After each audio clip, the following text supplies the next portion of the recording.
On April 6, 2007, it was reported that a resident of Orangeburg, South Carolina, was pulled over for playing his radio too loudly. The 26-year-old man refused to accept the citation and demanded that the officer's supervisor be summoned. When the supervisor arrived, the man continued refusing the citation and refused to exit the vehicle. The man was forcibly removed and arrested, at which point another car arrived. A 43-year-old woman stepped out and began berating the officers for arresting her son. When she refused to comply with police orders, she was arrested as well. At this point, an 18-year-old woman charged the officers, demanding to know why her mother was being arrested. She was tased and reportedly crumpled instantly. Elsewhere, real estate and entertainment mogul Kirk Kerkorian offered to purchase Chrysler for the sum of $4.5 billion cash. This is What a Year.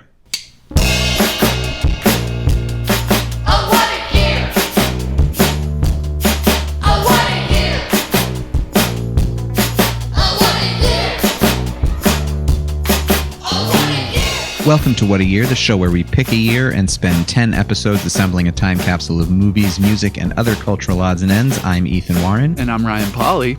And this week we are talking about our fourth contributions to the 2007 time capsule, Danny Boyle's Sunshine and Justice's album Cross. Plus, I will test Ryan's knowledge on one of the legends of sci-fi. And then, stick around to the end, we're going to be talking to comedian Joe Kwaczala, who is contributing Patton Oswalt's album Werewolves and Lollipops to the time capsule. So, let's get into it.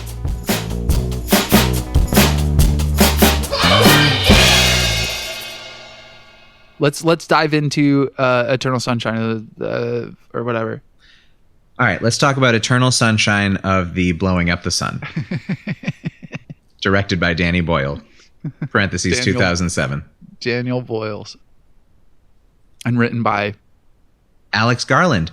Well, so maybe that's where we should start. Let's start with the fact that this is a movie that was not initially in my list of 10, but it at a time when the list was a little shakier, you put this one forward, and I wanted it in there immediately because I love the idea of having sci-fi and the sort of genre end of the spectrum represented on there. Genre as the sort of horribly broad brush that so many of my creative writing teachers in post-grad and grad school were using. Just, we don't do genre storytelling here, which encompasses basically anything that is not extreme realism, but that's, a different axe to grind, I guess. I think this movie is fascinating. I don't love it the way that you love it. And part of what I think is fascinating about it is in the background of it and the development of it. So maybe we should, like I said, just start with that. Or do you want to give your brief, heartfelt? Yeah, that's usually what I do. That's what I'm known for. That's like zero of the reason why I like it. I don't know much about that, but yeah, I like the film. Yeah. So what didn't you like about the film? I like the film too, and I like not liking the film. That is kind of so tell me more about that. How I was thinking about it today, because I only recently learned a little bit about the sort of tension in the development of the movie. I feel Which a tension. I still don't really know. Right. Well, is that the whole atheism? Alex Garland pissing everybody off with his staunch atheist thoughts? Well, I don't know what you're talking about, so maybe you can tell me about that. But sure, that's like the Dev Sunshine connection. Yeah. Is Alex Garland being like, we're all determined. I believe in determinism. Here's my script about determinism. And someone being like, this is really cold. Like, I'm going to bring some like happy into it, and him bringing Danny Boyle like, hey, this is my thing about atheism, and him being like, can I bring a little God into it? Like, I think there's that tension. But I guess a different tension. Or no, not even. I mean, all I know is that Alex Garland and Danny Boyle had worked together a couple of times before. Alex Garland had written a novel called The Beach that Danny Boyle adapted, and then Garland wrote 28 Days Later for Boyle. It was a strong collaboration, and then they went ahead and worked together on this movie Sunshine. And these were Garland's really first two credits. I mean, he was very new to making movies at that point. And I want to insert myself really quickly and just say that Alex Garland is one of my favorite contemporary writers within film and TV, and I'm like a huge Alex Garland fan.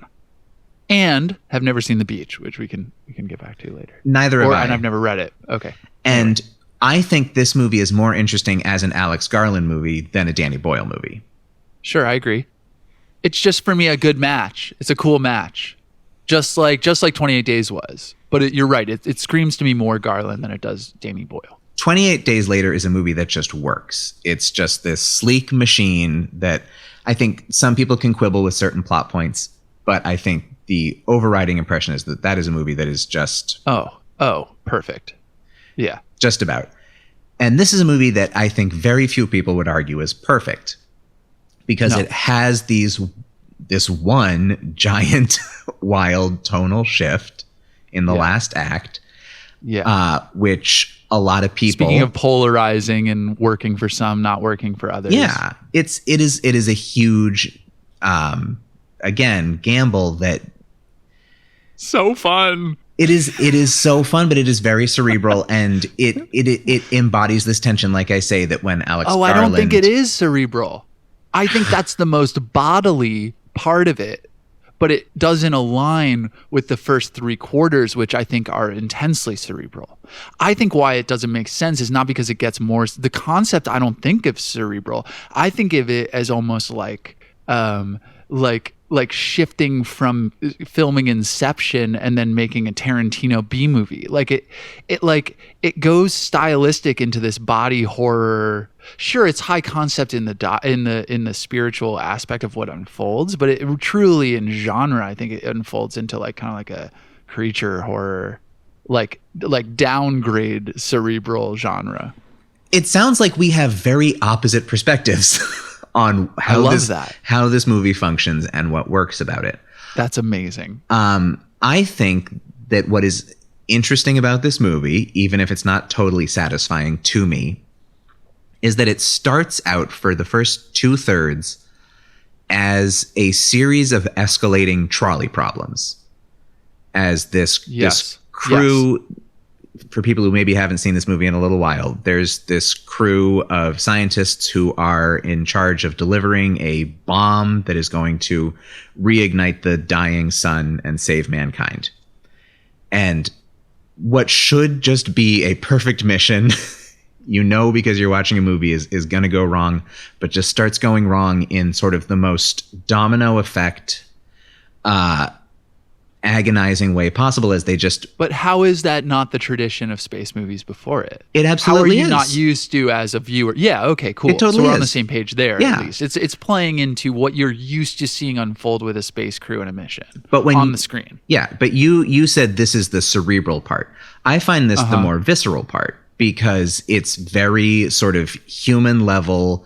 We gotta make the thing happen. It's process shit. I see what you're saying. And then it becomes spiritual and high concept space odyssey in the final act. And that's why it's more cerebral. No, that's what I meant. 100% align with that. No, you're right. I think in feeling though, what I thought of it, I think cerebral as defined in your context is talking more about philosophical, high concept, existential exploration through writing. And I think what I thought you meant by cerebral was technical high concept thing. And to give context, and to you and to our viewers, I had the pleasure last night of watching this film for the 10th time or 11th time or whatever it was. I know this film quite well, and I'm going to sleep. I know I'm going to watch it on my laptop because I want to watch it one more time before we do the pod about it. And my buddy Jake wanted to hang, and we were like, oh, do we want to hang? It was kind of up in the air whether or not we were going to hang. And I've known Jake for a long time. I've hung out with him 2 times already this week. I see him all the time.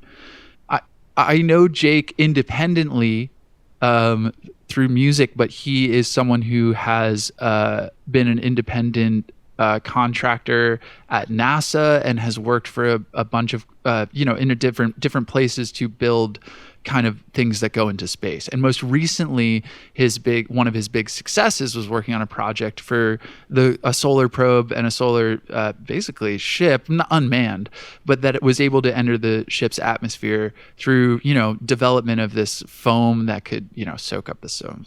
Similar concepts to what they were exploring, but literally did this.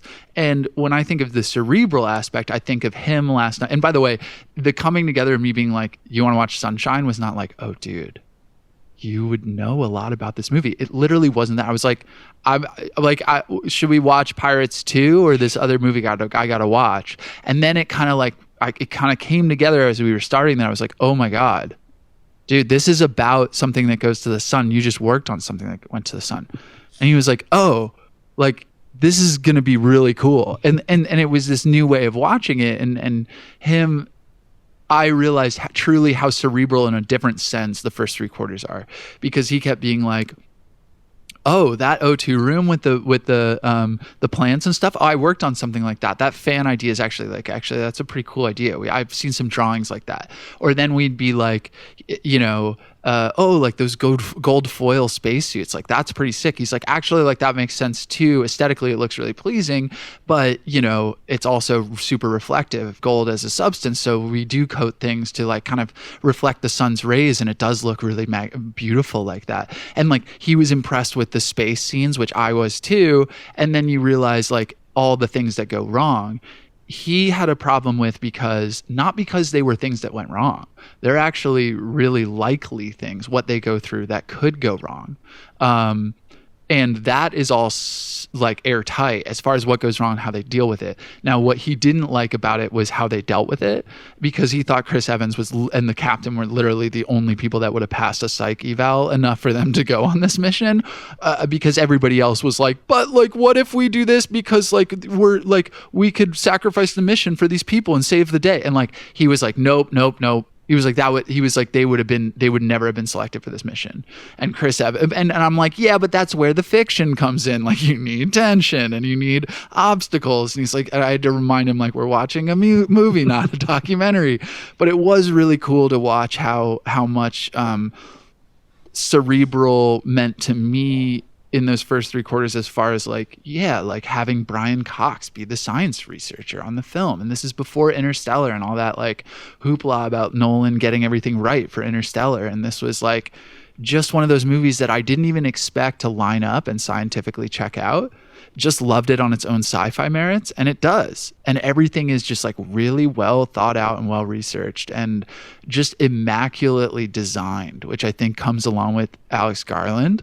And I guess Danny Boyle too. I mean, like, dude, I mean, you got to say, yeah, like the guy's probably a perfectionist and like really, really thinks out his projects. And I think that's like the through line, besides the shiny gold aesthetic, to the Justice album, is like that kind of perfectionism and that kind of approach of just like everything needs to be airtight. Like, this needs to make sense.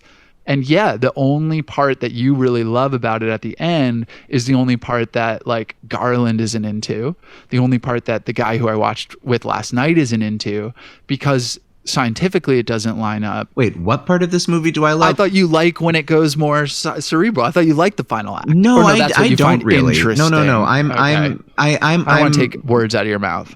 Don't you take words out of my mouth? Certainly. It's usually that people don't want to put words in other people's mouths, but don't take I'm not them afraid either. of that. I'm not afraid of that. All right, so you hear me get passionate about a film that I love. I sold you on Quiznos once long ago.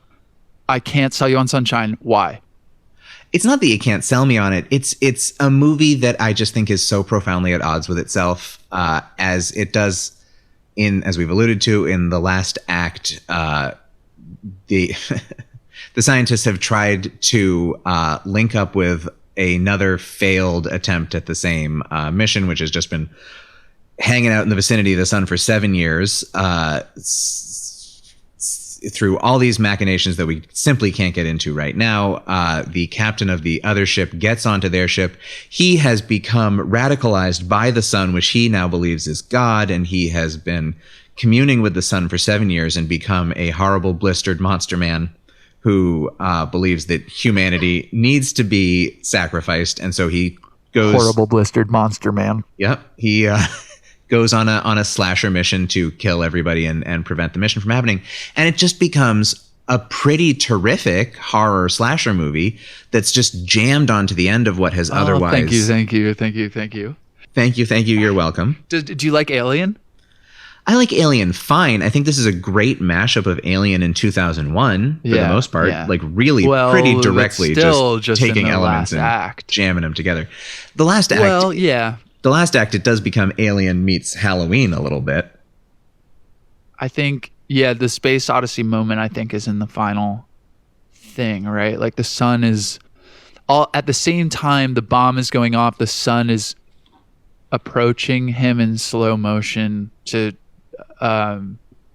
what was the to turn him into oblivion or whatever comes next, and his eyes light up and everybody else has had glimpses. What do you see? What do you see? Is it beautiful? Tell me what you see. It's this spiritual like infection similar to 2001. There is something in the sun, and it's obvious because of what the madness the ship of the first captain went through, and the psych guy on the second ship. But he finally sees it at the end, and what he sees is beautiful, and what he sees is something that goes beyond human understanding. It's something that goes beyond Alex Garland's cold, hard atheism. It's something that implies something bigger, and I think is this the end of Alex Garland and Danny Boyle's relationship? Might be. As far as project they collaborated on, do you know? Oh, yes, it is. And Garland has said that they will probably not work together ever again. Fascinating. And did you like Devs? I didn't finish Devs because every Alex Garland movie fills me with such absolute despair. That's one of my big things with this movie. Tummy aches and despair. Tummy aches and despair. I think his worldview, which I tend to not like about films. Yeah. You know, I tend to be sensitive about that, but I love his work. His worldview strikes me as incredibly despairing and incredibly defeatist. I think I've seen Never Let Me Go based on a novel that I love and a very faithful adaptation, which shows how closely aligned they're sort of. I can't bring myself to watch that film. That is a I loved Annihilation. Tough Annihilation, a tough movie about despair. I saw that movie while I had cancer, and that movie's about the hopelessness of cancer in a lot of ways. Yeah, and I still loved it. I loved that film. Ex Machina is really a hard watch. I think that might be the toughest watch for me out of. That's the one that I think of as the most fun. People think of as the pop movie. Yeah, exactly. Oscar Isaac dancing. I think that movie's terrifying. It's terrifying, but in like a fun sort of, it's in a way that doesn't get under my skin quite the same way that the more overtly despairing ones do. I hope they work together again someday, Oscar Isaac and Alex Garland. I hope Oscar Isaac works with everyone. Yeah. Okay, fair. I think Alex Garland is going to finally deliver to you and make. Well, here's the thing. It's like it's like Chris Nolan without Jonathan. It's like you're missing an element that you love about movies that just isn't there. And it's like hope and like, I don't know though. I think of the ending of Sunshine as extremely hopeful and extremely satisfying. Oh, this is a movie that ends with, and then the good guys saved all of mankind, which as far as endings go is about as satisfying as it gets. Which Garland did not want. He didn't? What did he want? No. I'm not sure if he wanted a different ending, but he definitely did not want this implication of God. And he didn't want it in Devs either. Oh, I don't see an implication of God in this movie. Where's the implication of God? I 100% do. God as in sci-fi God. God is in the limitations of human understanding, the things that exist beyond what we can perceive in our small little tiny brains compared to the incandescent space that is all of space-time. Of course there's things out there that you can't comprehend. Of course there is a God, and that God is everything your brain can't process. And he sees it in that last frame. Well, you're kind of describing agnosticism, which is what I would more subscribe to. No. Then what is the sci-fi God is the great concept of cosmic everlastingness? And Not necessarily, everything because we can't perceive? No. It defies labels. It defies labels because you can't say, hey, this is what I believe about consciousness, or this is what I believe about God, or anything existing that is awesome and beautiful and intangible, beyond your understanding. And atheism is so cold. It's so like human. It's so like we know already this and this, so therefore this can't be. And I think agnosticism is like, I don't know. And like, that's what me. I'm describing. You just did a great impression of me. Yeah, sure. But I'm like, I know at least that there are those things that we don't understand. Of course there are. You can't deny there are things you don't understand. Some people deny that very much. Yeah, that's true. But that's, agnosticism rings to me as in like, I don't believe in anything and I don't really know. Whereas I feel like kind of like emphatic about not knowing, and like hopeful about not knowing, well, and kind of spiritual even too. about not knowing. I feel the same way. And I don't see that in any Alex Garland movie. No, except on these collaborations. I think that's what brings... I don't think you want to see a fully Alex Garland movie, but I would think that of his collaborations, this one might have the shot of giving you a little bit of sunshine, or maybe Devs, because Devs, he wanted to be all about determinism and like the fact that you have no free will, but like whoever he collaborated with brought it to life in a way that's like, we're not going to come down hard on either side, which I think is nice, because if Garland was like, no, we want to tell people that they have no choice in their lives and that's what they should believe, it would be a little preachy and a little weird, which I think Alex Garland probably is without collaboration. So I think maybe this was just too Garland heavy. Like, I think, it's hard sci-fi for sure. It definitely is. But really quick, using the camera to represent something emotional is obviously something that happens in a lot of films. Stylistic choices to cause your audience to emote something specific or something otherworldly, whatever. In Sunshine, they want to represent this monster creature as somebody who's been so close to the sun that even their protons and neutrons and organic matter are somehow shifting, that to touch this being would feel kind of like you don't even know if it's there or not, really, because it's kind of like it's this creature, but it's also this sci-fi creature, which I'm not sure they got 100% right. I think it reads more like Freddy Krueger than it does like a beam of aura light. It absolutely reads more Freddy Krueger than that. Yeah, which I think was a misstep. And I think what they were trying to do is kind of create this, like, it wasn't that he was an angel or a god, but being so close to the sun, scientifically, we don't know what would happen to someone who did that to themselves. And we can only conjecture, and that's where the sci-fi imagination comes in. And they're saying this person's organic material has become different. This person's thought processes and who they think they are has become different because they are messing around in a different planet's atmosphere, et cetera, et cetera. And what they decided to do was, instead of use CGI or use special effects or practical effects, they decided to try to show you that that's what their thought process was behind this creature with the camera. And they would do a lot of like jolts and a lot of you probably technically know more what they're doing, a lot of overlaid shots and like things kind of like freaking out within like the stills and stuff. And it's very jarring and very confusing. And I didn't really know that until researching it, that that's what they were trying to get across. And I'm wondering if that caused your tummy to ache, or if you got that sense of it. What did you think about that choice? I think a lot of the way that they shoot that character, to me, reads as trying to work around not having a really good creature effect. It just reads as sort of ways of trying to show him without showing him. So the strobing effects, I mean, I think they are interesting. It's kind of one of the only spots in this otherwise very stately movie where things get a little bit experimental. Danny Boyle, we haven't really touched on yet with all of this. He is a director that I don't see as having like a hugely identifiable voice and stamp. It's very hard to say, like, yeah, true. He is an auteur, no question. Slumdog, right? Slumdog, 28 Days Later. Yeah, what the heck is that connection? But then, Yesterday, the movie where What If the Beatles had never been Beatled? Millions. With yes. The little boy. Millions with the little boy, yes. So point being, he is the chaotic good auteur. When I laid out the Dungeons and Dragons alignment of all the auteurs a couple of years ago, he is the chaotic good auteur. Can you define auteur? Auteur? Well, it's just any director who is the sort of... Doesn't have to be a director, right? Well, auteur in the artistic sense, not necessarily. Because sure. if I were to describe an album we're talking, or a musician, like define it in that sense. Well, the auteur is the author of the work. It's the French term for author. Oh.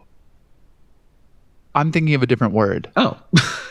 Well, auteur can work for a music situation as well. I don't see why not. Okay. but it often refers to a director because it is any director who can be seen as the author of the work. It is a Danny Boyle movie, and that means something. But you're arguing that that's not really him. I'm arguing with him, it is very hard to say what makes something a Danny Boyle movie. Yeah. Very opposite of Darjeeling Limited being a Wes Anderson film. Absolutely, yeah. And so I hear you. I think Alex Garland is a stronger voice and is more the author of this movie. So I would call this more an auteurist work in his sort of body of work for my purposes.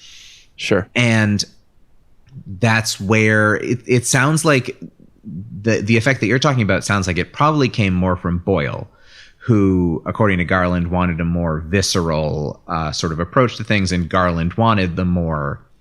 In the interview I read, he kept saying, like, I really like to have an agenda, and I just really like to stick to my agenda. And Danny likes to have a more sort of visceral kind of thing. And so I take that to mean he has the more sort of philosophical, heady end of things, and that a lot of the other stuff, the more propulsive, energetic stuff, which takes the great bulk of the movie, is maybe more of what Boyle was interested in. Sure. And to me, that lines up beautifully with, why I absolutely adore this film. I think that connection between the two, and I would again, to play devil's avocado, I would like to say that Alex Garland is heady and philosophical in his own right.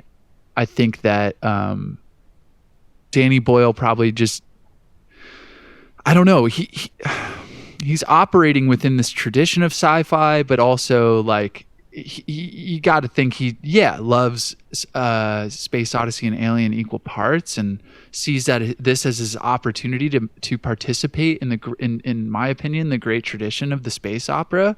And he does. This is absolutely not a space opera, though. Put some respect on the term space opera, because this is the exact opposite of that. And I was just thinking. And excuse me, sir, but why? Excuse me, sir, but why? Because that is meant to have like some sort of tude attached to it, but also I'm ready to be destroyed because I think I know what space opera is. Prove me probably wrong in the next 30 seconds. Space opera is sci-fi mixed with fantasy. It's Star Wars and Buck Rogers and Jupiter Ascending. Space Odyssey? Space Odyssey is that's its own thing entirely, but I think much closer to hard sci-fi. Space opera has like laser guns and monsters that you ride around on the back of. Got it. Okay. That stuff. I thought a space opera was like this high concept, huge story in space. So my prevailing thought with this kind of movie is every deep space movie is a horror movie.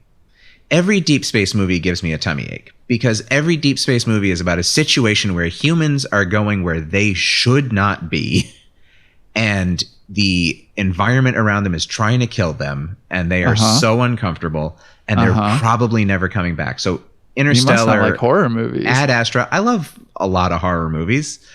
But it's that controlled fear. That's the whole thing. I have anxiety disorders, but I love sci-fi because I could never do that, but I sure as hell could watch you do it, and it sure as hell looks pretty when you do it.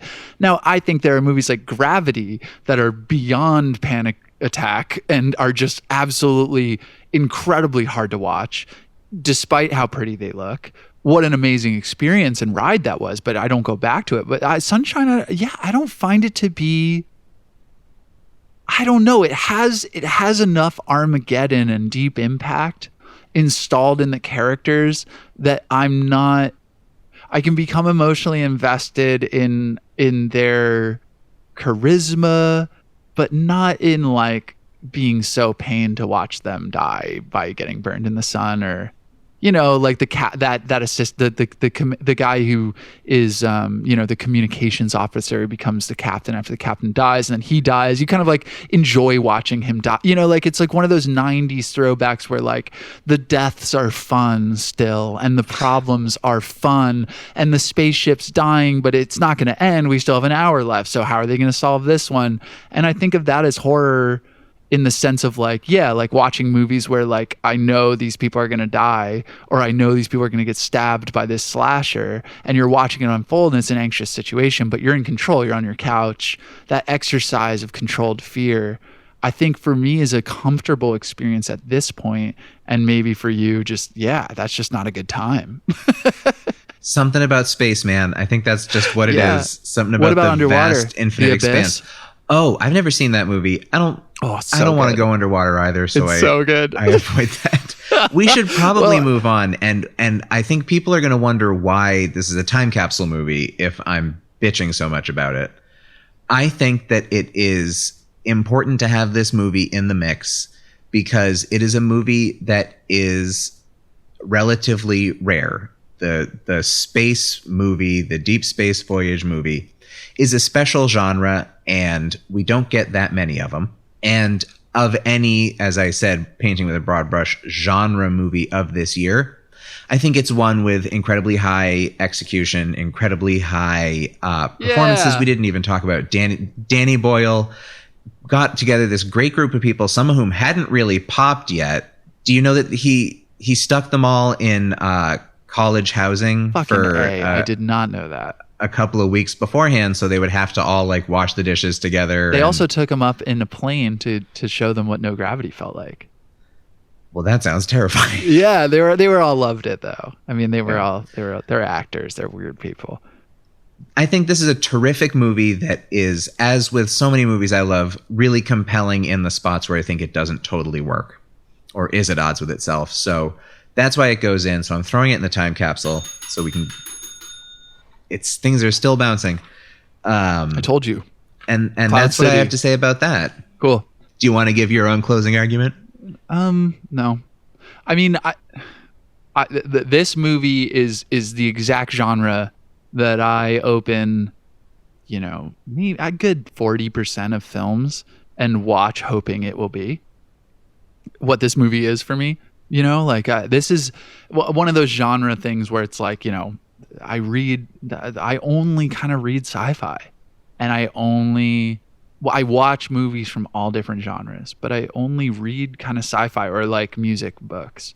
And I don't know why, but like that genre just, it's for me, and I'm for it. Well, but and a very specific kind of sci-fi is what is theoretically for you. True. I like all different. Well, I love all different kinds of sci-fi, but I mean, constantly like.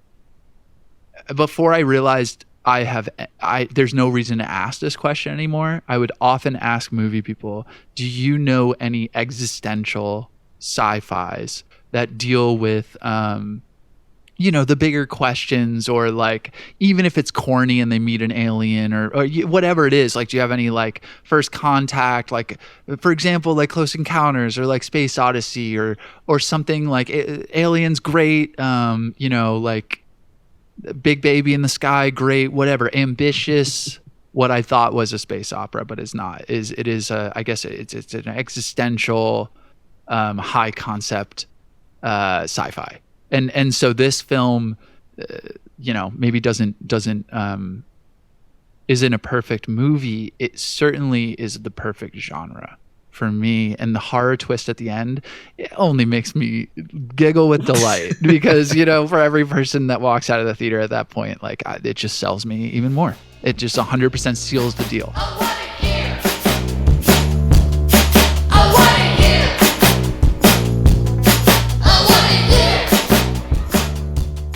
So our pop quiz this week concerns the titles of Philip K. Dick's short stories, and it's inspired by one of my favorite tweets that I've ever read, which came from the Twitter user @RibbonCage. Quote, Philip K. Dick movies all have names like Cortical Impasse and are based on short stories called like Let's See What's Going On Down at the Brain Factory. So I have a list here of 20 story titles. 20 story titles. Amazing tweet. It is. 20? So You're giving me 20? I have a batch of 20 story titles, and here's what we're going to do. You are going to go down the list, and you're going to have to guess whether it is real or something I made up. And we're going to see how far you get before you get 3 strikes. Okay? Oh, man. And if I get to 20?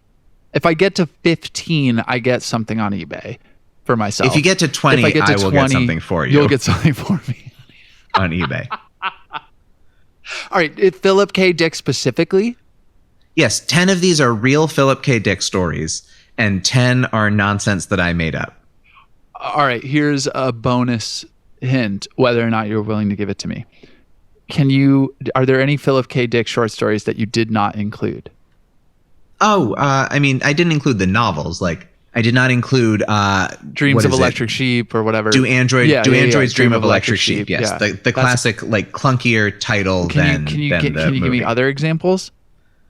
Well, no, because they're all in this list. All right, fine. All right, let's do it.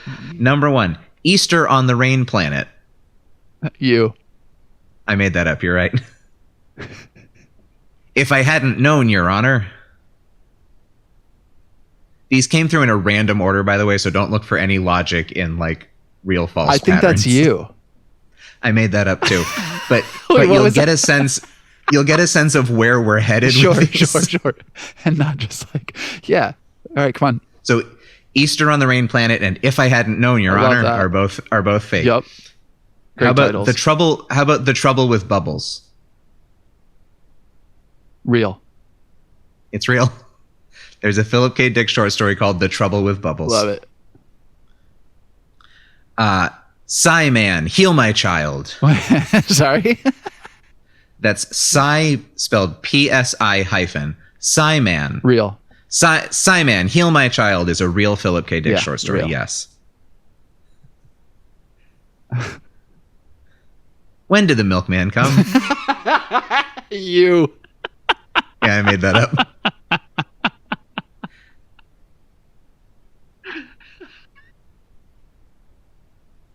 Let's go. Come on. Keep them coming. I'm going to be laughing this whole time. It's so good. We're going to write each of these short stories together. Yeah. That's our next podcast. Just writing them in real time on Final Cut together. No, it's all going to be audio fiction. The Pterodactyl in the Icebox. Oh, that's strong. That is strong. I'm going to say real.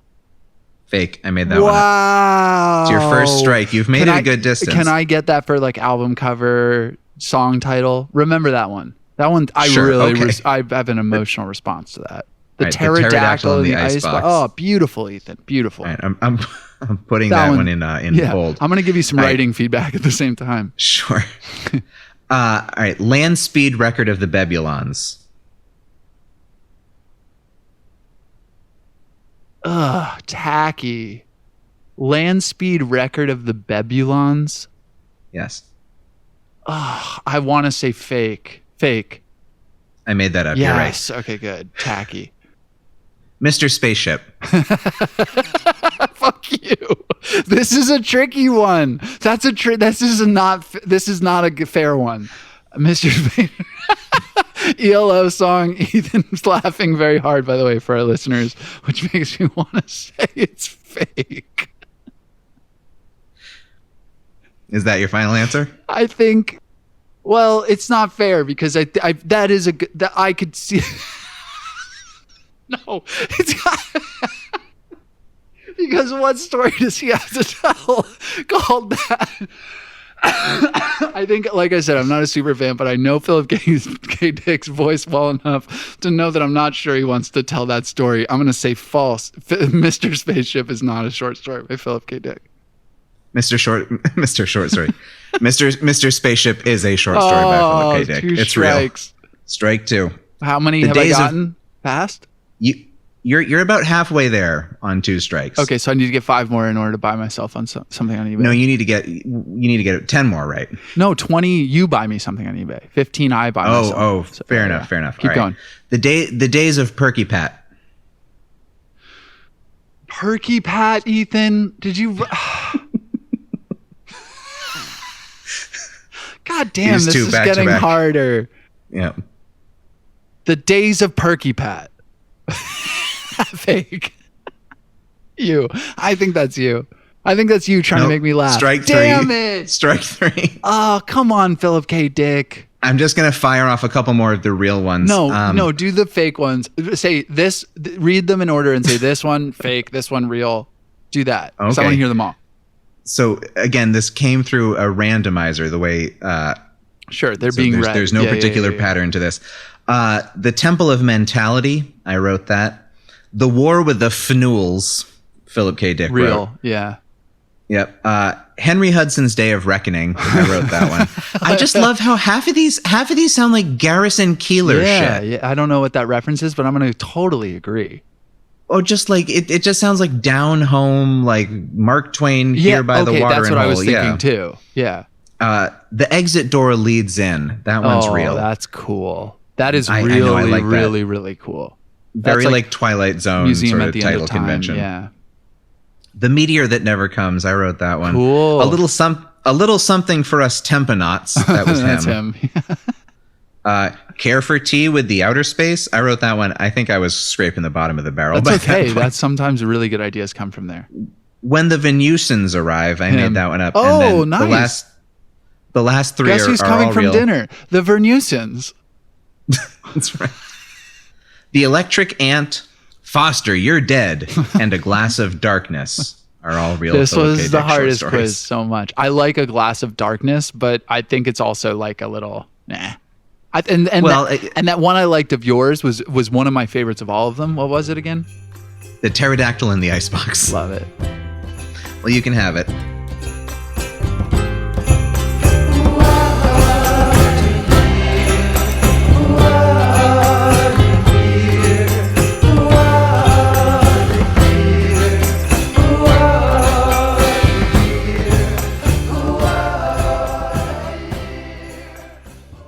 This season of What a Year is brought to you by Mubi. And if you have heard any episode of this show so far, you know that Mubi is my absolute favorite streaming service. And I'm not just saying that because they're sponsoring. This is completely genuine, and I am going to tell you why. And maybe your hand is moving towards that little skip ahead button right now because that's what you do when a podcast ad comes up. But please try and control yourself because I've got some pretty cool stuff to tell you about, including a project from Mubi that is like making my summer. So first, a little bit about Mubi. They are a curated streaming service showing exceptional films from around the globe.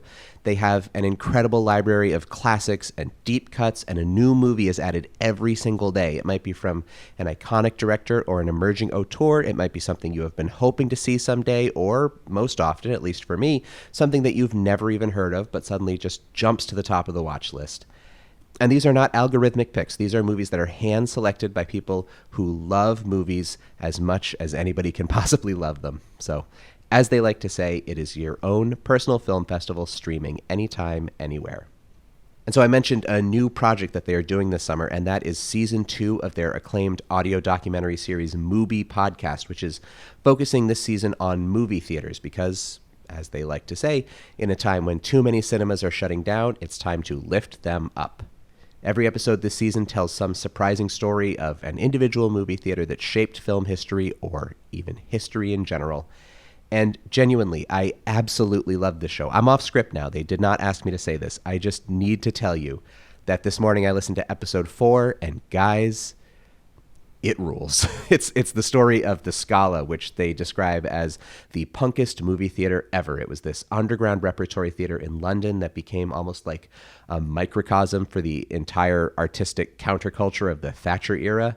And maybe you heard me talk a couple episodes back about their episode on the Cinémathèque Française and how that gave birth to a whole generation of French filmmakers. And it sounds like this was basically the same for the current wave of English filmmakers. So you hear from Mary Harron, who directed American Psycho, and Prano Bailey Bond, who directed Censor, which was this really wild movie from about a year ago, and Peter Strickland, who directed one of my favorite movies of the last few years, In Fabric. And he says he basically owes his whole like weird, haunting aesthetic to his time at the Scala, which is pretty cool. You've got the Sex Pistols kicking around, John Waters is around, and like what could be a cooler world to live in for the length of a podcast episode? And then by the end, it's like this intensely poignant story that almost feels like a cultural tragedy.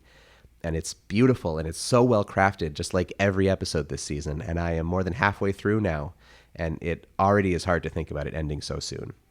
So you can get Mubi Podcast wherever you get your podcasts. And this probably sounds like I'm just buttering up the sponsor, but I promise I am not. This is such a good show made by such a good organization. This is not just an ad. This is genuinely a recommendation. But it also is an ad. So now I get to tell you that listeners to this show can try Mubi for free for 30 days at mubi.com/whatayear. That is mubi.com/whatayear. You will get a whole month of great cinema for free. And if that doesn't sound amazing to you, then you and I have very different priorities in this life. But we can talk about that another time. For now, back to the show.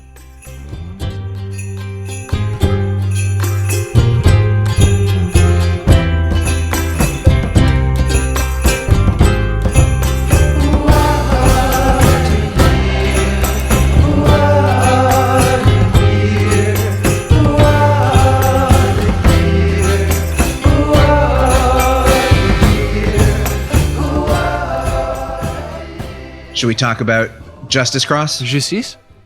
As I polish off my bottle of French Red and put on my leather jacket that I bought before I was vegan. But kept. Yeah, I mean, it's expensive. It's yours. Yeah, I'd sell it. If you want to buy it, I'd sell it. I have to ship you your glasses you left at my house 3 years ago. Oh, I'll take those. Yeah. I find it really challenging to put things in the mail. Me too. It's one of the hardest things that is I really, possible. It's we're really I'd rather give you $200. But not in the mail.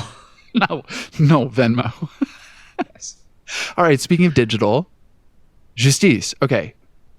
Justice. Yeah, I don't think I was a big disco fan. I don't think I was a big electro fan. I don't think electronic music again. It was a year for electronic music, it seems like. For me, at least, in the albums I want to talk about it. There's so much electronic and a year for palette. sampling.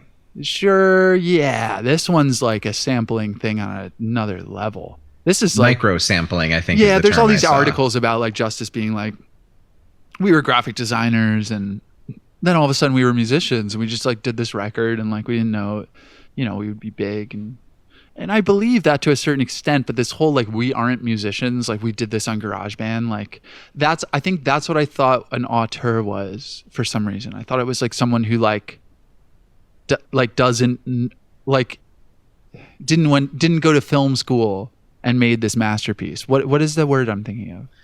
Amateur? No. Boy, I mean, the thing I usually think of is American primitive is a term for a style of art. I know American primitive. That's not what I'm thinking of either, really. Okay. And that's more something like Daniel Johnson. Yeah, I don't know. Yeah. I'm more thinking that. What you would describe Brian Wilson as. There's I don't know, a word that kind of, I don't know. Maybe I'll think of it. I mean, an auteur is someone who is obsessively in control of every aspect of their art. So I think of Justice then in that category, because what I'm about to say is this whole flippant whatever, we have French, we just made album, we like disco, it is so perfect. It is so hyper focused. They use every trick in the book when it comes to electronic music, from filter sweeps to incredible sampling techniques to crescendos to they are musicologists. They are I guess I just think that this record was it took a year to make, and I'm not surprised it didn't take 10.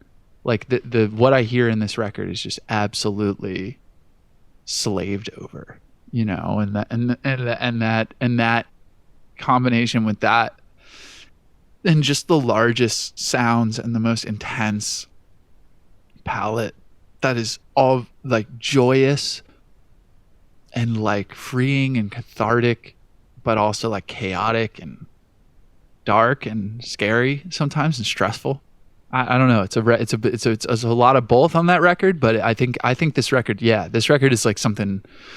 I'm not the biggest Daft Punk fan. I'm not the big, I don't go to dance parties, whatever, but this record is undeniable. It's just so many fucking jams that I did go to see them live once, and I was so sick, and it was in Ireland, and I was so sick that night, and it was whatever.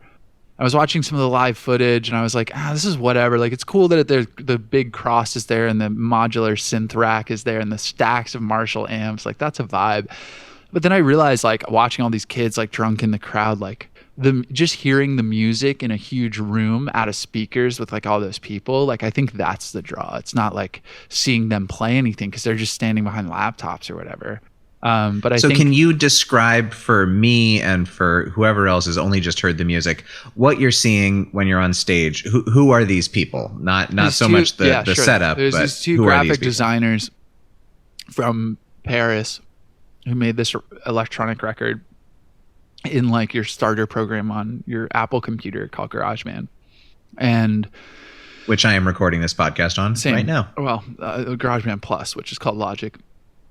But they are these two white dudes who look like they're from like a combination of like this 70s porn disco world and like the Strokes, I guess, is like this combination of like tight jeans and leather jackets meets like handlebar mustaches and white guy afros and stuff. And they set up behind laptop computers kind of before EDM and Marshmello and Diplo and that kind of huge music festival lightning. I mean, it existed. Rave culture surely existed at the time, but I don't think of this huge EDM wave as happening quite yet.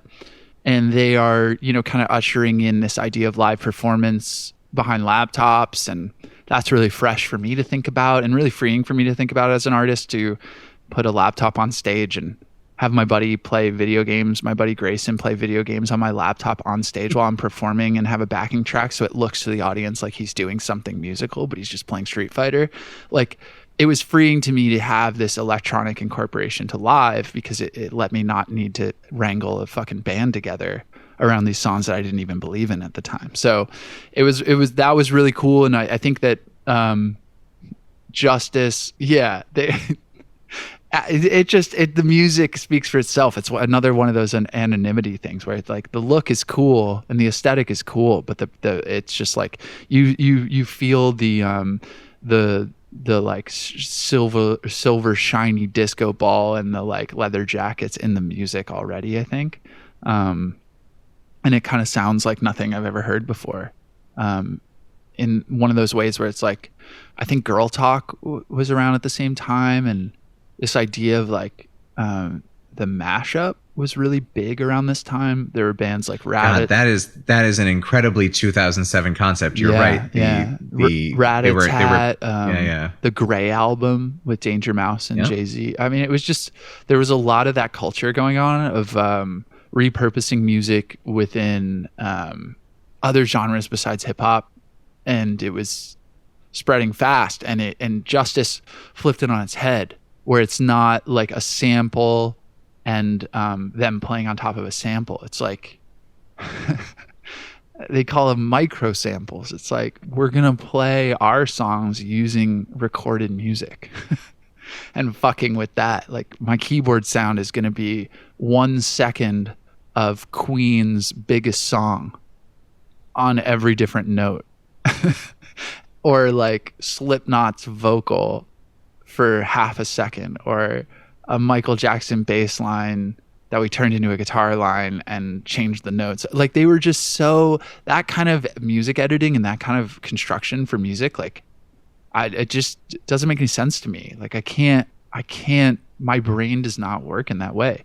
And it's cool to think about graphic design and think about, because I've worked with a lot of graphic designers and watched them kind of take things that already exist and kind of like shave away at them and repurpose them for a font or a texture or a color or a exclamation point or a star, and bring it into their own designs. And that digital interface of graphic design was like, I don't have to start from scratch. I can start with pre-recorded material. And I think that's cool to think about them being graphic designers and think, you know, we're not musicians. I don't know how to pick up a guitar, and we don't know how to go into a studio, but there's all this recorded music already. Why don't we just use that to create something new?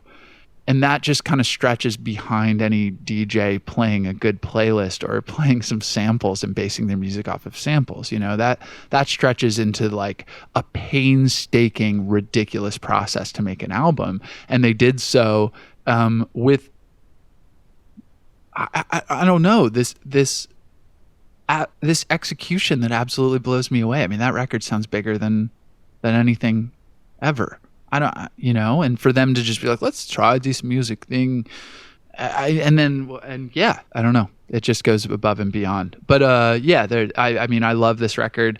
I can't help but dance to it. And like, I think like it's one of those records where like I'm 33 now and I don't go to clubs and I don't dance and blah, blah, blah. But in 2007 and the years to come, like I was down to like fucking dance. And these songs and Justice coming on or MGMT coming on, like that was awesome. Like I felt comfy in my dancing shoes and I felt like I could bounce around and it was really electric. And, you know, I was listening to it in the past couple of days and found myself dancing in the kitchen. So I think this record is just one of those things that like makes you forget where you are, because it so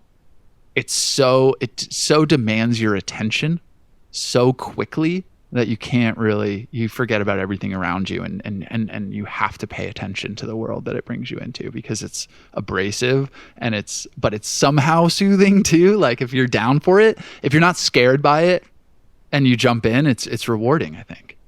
I think it's interesting that you use the word scared because I think there's a lot of foreboding on this. Yeah. My kids love to do dance parties. And so I was like, well, we're listening to dance music. No, so I just would throw it on when they wanted their dance party. Would be good, but not totally. The first track.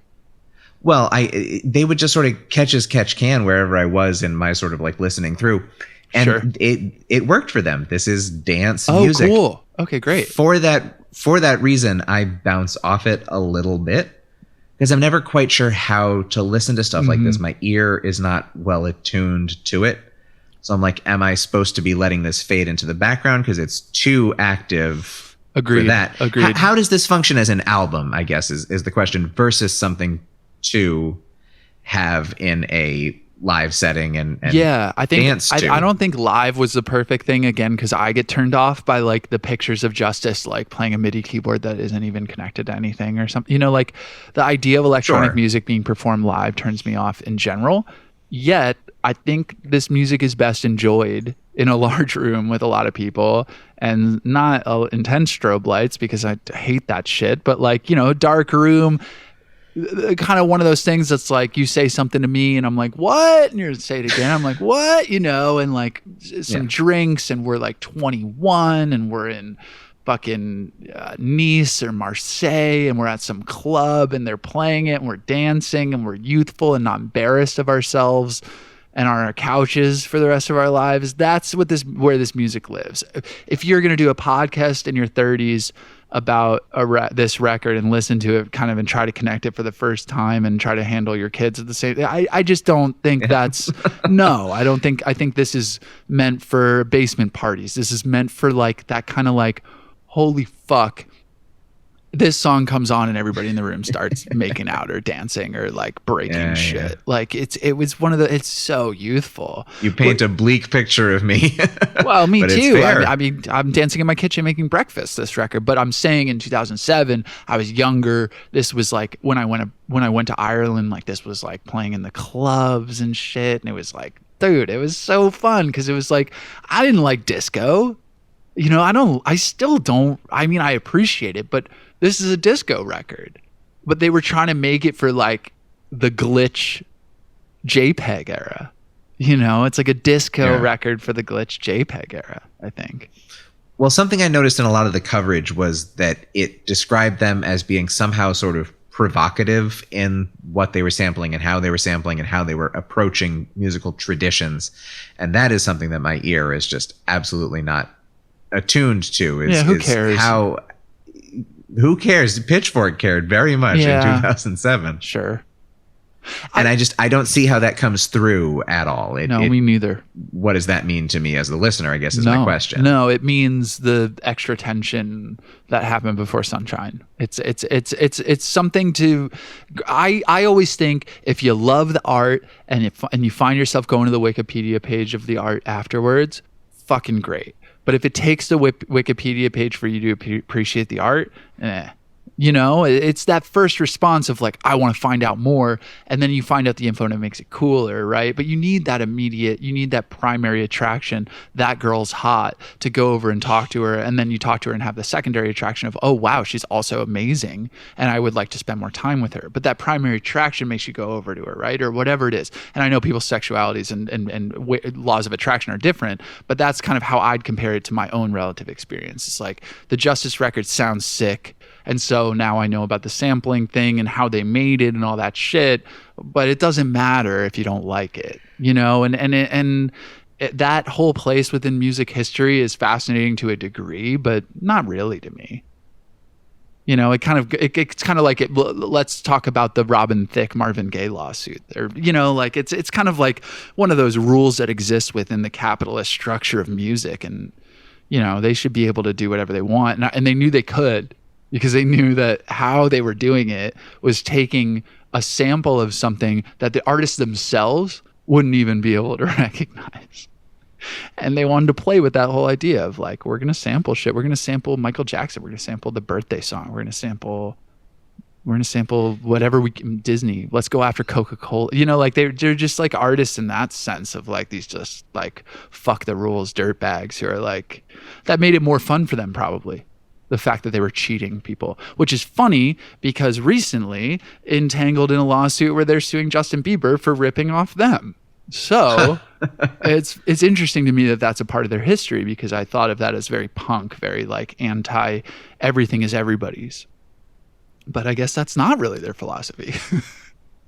Well, should we touch briefly on the incredibly controversial music video that you have maybe not actually even seen?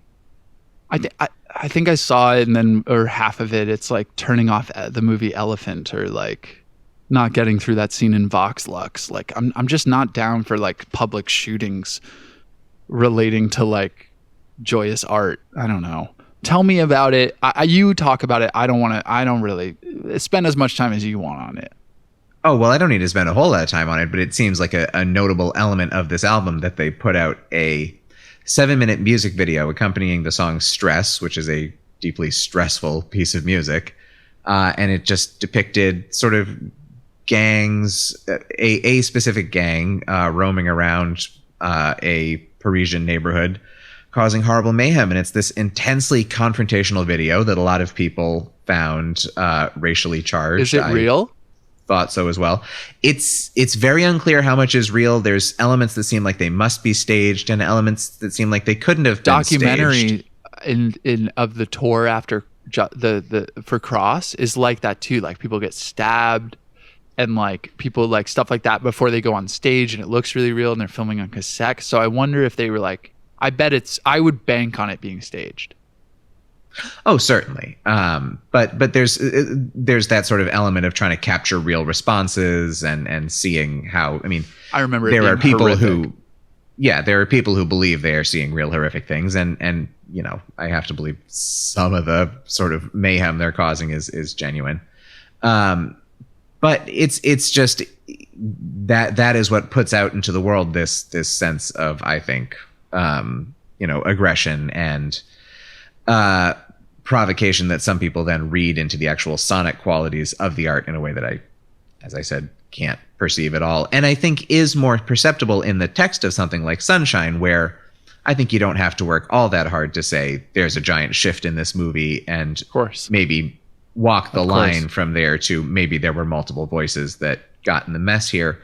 It's a lot harder for me to believe that can come through in the music, and that's why I like reading stuff like the Pitchfork thing, because it tells me maybe why some of the responses I'm having. And I didn't mean to be reductionary, and reduce that part of music specifically because film comes with music, audio, visual components, a story, people to get to know, whereas music, like, it leaves a lot to be desired as far as like, okay, I heard it and I'm curious, like, whoa, who is this person? What do they look like? What does this feel? You know, like, what's the story? Whereas film, like, implies a lot of that. I feel like music is always, it's ripe for wanting to learn more. So I didn't mean to be like, I just think that like the whole sample thing specifically doesn't speak to the story of the music as much as like them being graphic designers. You know what I mean? Like maybe that's something that someone could be like, oh, that helps with the listening experience. Whereas I think samples are cooler, like when discussing maybe the Panda Bear project than even this one, because they wanted to use samples in this new way, and I think kudos to them. And to dive through the Panda Bear sample list seemed extensive, but to dive through the Cross sample list would be like 400 records. You know, micro samples of us being like not even able to figure out where it is. You know, they just and slaving over it was the wrong term, but I don't know, how would you describe that type of making art of just like every 1 second was inspected, when polished by 6 people. Like I've never made art like that, but just curious what that, you know, it's crazy. I think the term would be obsessive. Sure. And fastidious and you know, detail oriented and all that stuff that often runs counter to the creative impulse and the creative urge. Yeah, it didn't seem to make them crazy. It seemed to be a fun game for them to play. They were like, let's get obsessive and be weird. Anyway, this might be kind of where we wrap up on Justice, right? Yeah, I mean, do you have any closing thoughts? My closing thoughts are just that I don't know how to deal with this music, and I enjoyed dipping into it, but I just sort of bounced off it in a lot of ways. It's a horribly uninsightful thing to say. I thought that not. DANCE was a huge bop, and aside from that, this stuff just sort of washes over me. And, and it's disappointing. Even the first track. Oh no! I mean that is a very imposing and startling way to going, dude. Yeah, even when it drops, like past the intro, when it finally settles, you don't bop to that. It all just washes together for me. I wish that I had been able to latch onto anything except the hook of the big single. Oh, interesting. But listening to it again and again over the weeks, I just. It lulls me in a way that the way that you described Panda Bear as being like you're just going to take a nap to this sure. is almost how I felt with this. I exercised to it a bunch because it is it must be very hard to nap to this record. I certainly wouldn't nap to it, but I can space out to it. It can become ambient to me very quickly. Oh, I think that's cool. And I think that combined with like maybe getting in on that visceral, I want to go fucking party and dance and get wasted to this music, and I'm 19 years old or in France or whatever. Like if you had those thoughts about it combined with that other attraction, transcending into that like kind of meditative, like this all just flows space meeting like abrasive, extremely energetic, like harsh, raw, exciting sexual dance music. Like I think that like I just don't think it's like was made for these times, specifically made towards like us right now, I guess. Yeah, well, I wondered what the kind of home game function of this album is. How do you listen to it if you are not anywhere near a party situation?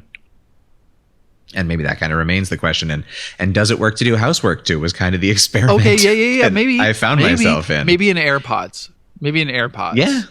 Or on my Sonos speakers, yeah. And maybe a workout, I could imagine. I mean, I'm really not for making myself feel uncomfortable, so I don't exercise a lot. But I could imagine like pushing yourself beyond your limits with this record. I could imagine getting excited to rob a bank, listening to this record. I can imagine, I don't know. I could imagine getting ready for going out to this record and like pre-gaming and like putting on your leather jacket. But yeah, some of these things are not things we do or ever have done, but it's fantasy as well. And I think, if you want to listen to this record and disappear into this like world that doesn't nicely align with your life, I think that there's opportunity within music for that too. And I think like listening to this especially this week was like, I choose to, because we're making this awesome thing and I wanted to remind myself of this record, but I had to in the way of like I maybe wouldn't have, and then then it was an excuse to kind of disappear into that world again. I think that I just continue especially with the ones you don't know. Like, yeah, it's a world that somehow, a lot of these records are worlds that somehow aligned and connected with me where I was however many years ago. 2007 was 15 years ago, like that. Yeah. And so a lot of these are going to be shots in the dark, but at the time I wanted to dance, I wanted to drink, I wanted to meet girls, I wanted to stay up late, I wanted to, my body was ready for it, my mind was ready to stay up late and like party and be out and social, and I really valued that in my life at the time. You know, like that was really important to me, to like be out and social and like have people like me. And so I was like out a lot in 2007 and just like dancing a lot and expressing myself through dance, or getting people to like me through dance, or my taste in music. And I wanted to play things that people would vibe to and fucking like, get crazy to. And Justice was just like what me and other people like who wanted to fucking dance the night away and stay up late kind of like could play at 2 a.m. to that, you know? And like, that's, nowadays I do not find the time and space for Justice as much, but seem to connect over this record with like people my age about this years around it, specifically about like, you know, like, oh, remember when we were kids and we like fucked really hard with this Justice record because we were like dancing a lot and like out a lot and getting drunk a lot, you know, like, and that's kind of what it was for me at the time. And I totally appreciate the fact that like you're like, hey, how can I enjoy this? You know, but like I do appreciate that. But yeah, and I think that a lot of my fond memories for it were in nostalgic, you know, sense of thinking back to 2007, how much I loved it then, which is funny because this record is also steeped in nostalgia as well. They were trying to make a disco record and they used samples. So it is, again, another sample record and an exercise in nostalgia. They wanted to make a dance record. They wanted to make a nostalgic disco record, and they accidentally made a dystopian punk record as well. And that just happened naturally because these dudes, they're just expressing themselves. They made what they made. I don't think that it was conscious to the point of drawing it out. Well, you may have just finally given me the key, because that, I think, is a really interesting way of putting it.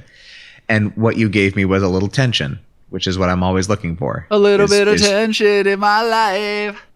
A little bit of tension in my art, though. The idea of trying to make a thing from a different era using the techniques of now, I think that's super interesting. And if I go back now and try to look for more of the disco influence, which, you know, is very present there in a lot of cases, but maybe not as detectable in others, I think if I listen more for that could help me as I look for some handhold on this thing. I would also say your next time, like if you feel uncomfortable, like press skip. Like I think there are some moments on this record where I have to do that. Like if I was like, okay, I want to review this record, or okay, like I want the full Justice experience, sure, maybe I'd listen to the whole thing, but maybe skip some tracks, because there can be some really intense moments on this one. Not nap moments. Yep. And let's throw it in, yeah? 3, 2, 1. Ding, ding, ding, ding, ding.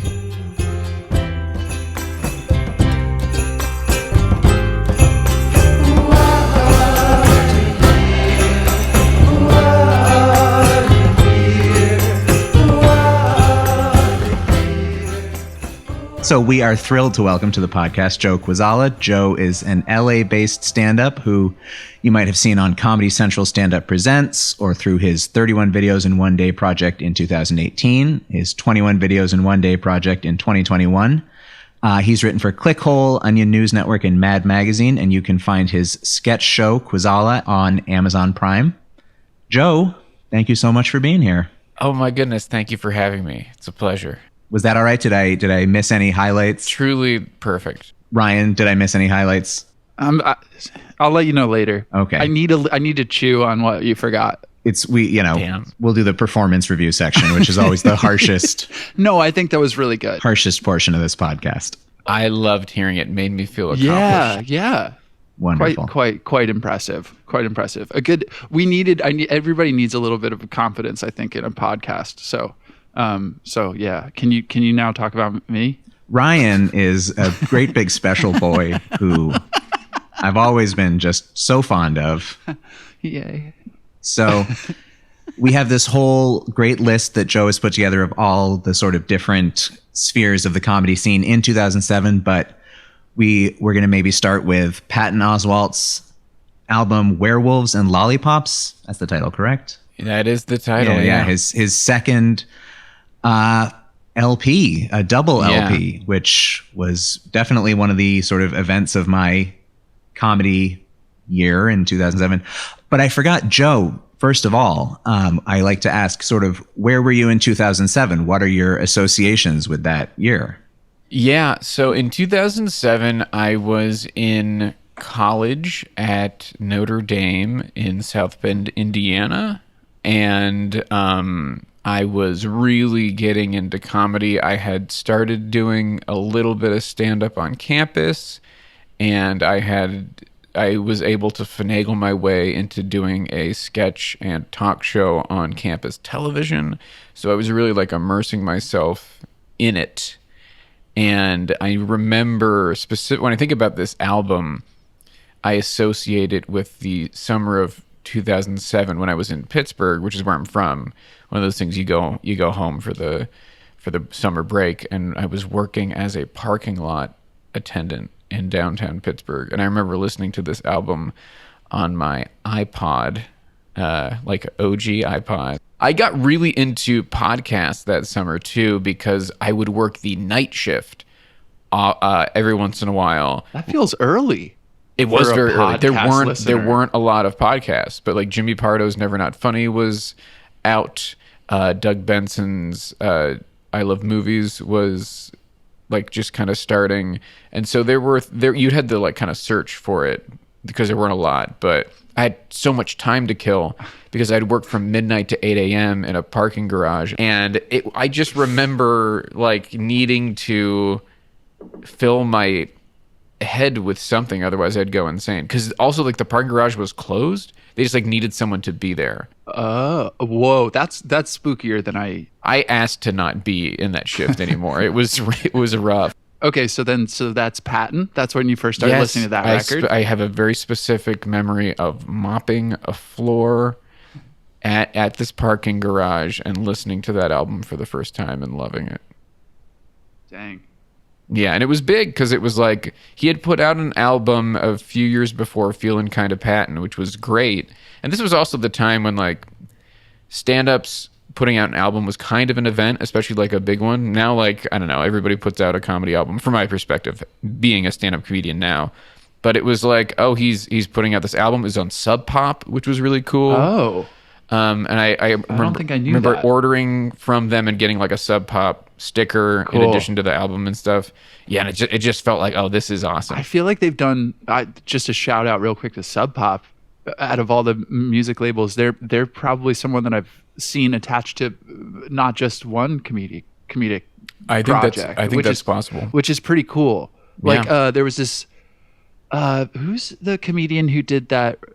He's I think Bob's Burgers voices Eugene Merman? No, maybe not him then. He voiced the Can of Soup on Wet Hot. Oh, John Benjamin. Yeah, and he did a record that's like a jazz piano record, and he doesn't know how to play piano. Oh my God, he's very funny. And he goes He's into really these good. sessions with these really good jazz players, and he just sits down at the piano and plays what he thinks jazz piano should sound like, and they record it really well. And I think Sub Pop put out the like on vinyl, and you can just play it like a jazz record, and the rest of the band is doing really well, but he's just kind of smashing the keys rhythmically. That guy's great. It's great. Yeah. Sounds very unpleasant. Yeah, non sequitur.